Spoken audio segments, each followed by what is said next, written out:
che c'è, nel senso che c'è la storia della coperta corta. Sapete perfettamente che se già da una parte dell'altra non si può tirare, comunque i piedi rimangono fuori.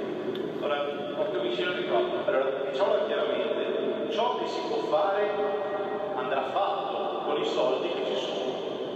Per quanto riguarda il resto, bisogna trovare le soluzioni per arrivare a fondi che non siano quelli ventilati, ma siano fondi extra. Tant'è che nel nostro programma, credo che non sia solo nel nostro programma, abbiamo anche due figure fondamentali per la gestione del paese. Uno è il parola anglosassone City Manager e l'altro è l'Energy Manager. Sono due figure tecnicamente depositarie di quelle che sono le caratteristiche specifiche per trovare i soldi.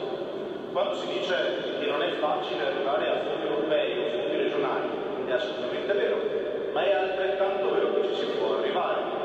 Così come con l'Energy Manager, che tra le altre cose il Comune di Marcone è assolutamente nei parametri per avere un Energy Manager, è quello che ti permette di poter trovare base l'ottimizzazione delle risorse già in essere, ma anche quello di sviluppare dei sistemi di energia che vanno a ottimizzare anche a reddito.